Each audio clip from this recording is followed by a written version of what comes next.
मीरपुर नाम के शहर में तेजस अपनी पत्नी नीरू के साथ रहता था। पति पत्नी दोनों ही नौकरी करते थे। एक दिन तेजस गांव अपनी माँ के पास फोन करता है। हेलो, प्रणाम माँ। जीते रहो माँ, तुम दादी बनने वाली हो। अरे वाह, ठीक है बेटा, मैं कल ही आती हूँ। जब माँ जी शहर पहुंची तो बेटे बहू ने बहुत अच्छे से स्वागत किया। लीजिए माँ जी चाय। अरे गर्मा गर्म पकोड़े ले आओ माँ के लिए।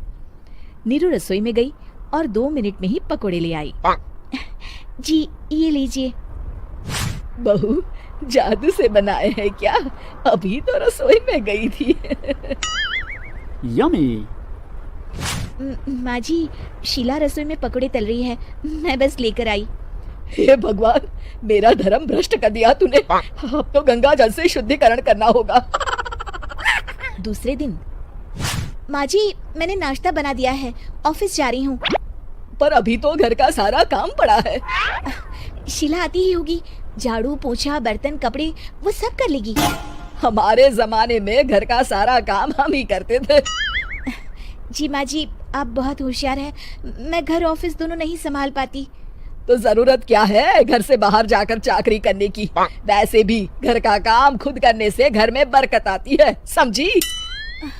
पर माँ जी। पर वर कुछ नहीं, इस महीने की पगार मिले फिर ऑफिस बंद है। हाँ।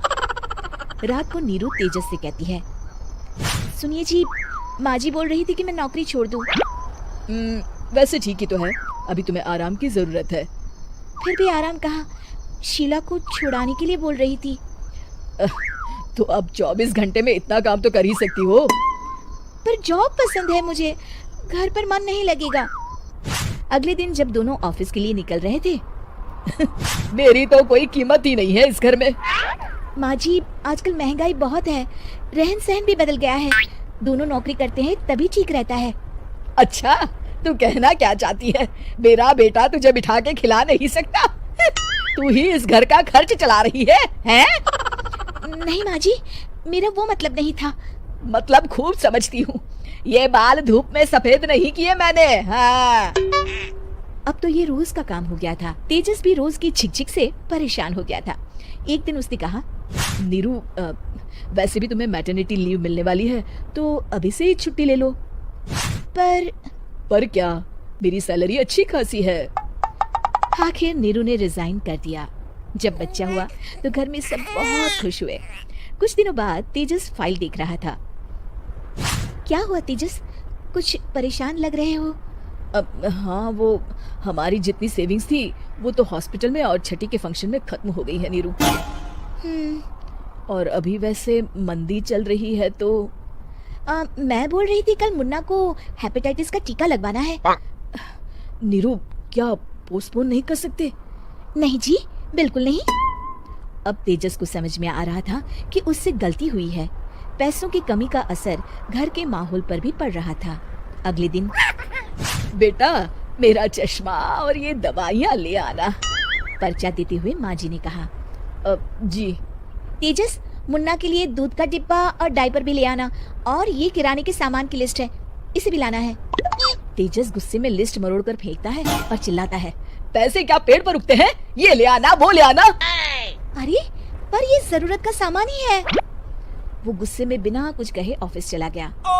अरे अरे लंच तो ले जाइए। नीरू दौड़कर डिब्बा पकड़ाती है। एक दिन खाना खाने के बाद, नीरू, अब तो मुन्ना कुछ बड़ा हो गया, तो अब तुम वापस ज्वाइन कर लो ना जॉब। पर इस रिसेशन में जॉब मिलना बहुत मुश्किल है। ट्राई तो करो। फिर मुन्ना? माँ जी है ना, और एक फुल टाइम मेड भी लगा लेंगे। पर माँ जी, उन्हें तो पसंद नहीं। तभी माँ जी वहाँ आ जाती है और प्यार से नीरू के सर पर हाथ फेरते हुए बोलती है, अब मेरी समझ में आ गया बहू, पहले के और अब के समय में अंतर है। तुम काम शुरू करो, मुन्ना की जिम्मेदारी मेरी। मेरी प्यारी माँ जी। ये कहकर नीरू उनके गले लग गई। शिक्षा, परिवर्तन संसार का नियम है, हमें भी समय के साथ चलना चाहिए। उम्मीद है कि आपको हमारी ये कहानी पसंद आई होगी। कृपया हमारे चैनल को सब्सक्राइब करें और सभी अपडेट्स के लिए बेल आइकन जरूर क्लिक करें और हाँ, वीडियो लाइक और शेयर करना मत भूलिएगा। Bye bye.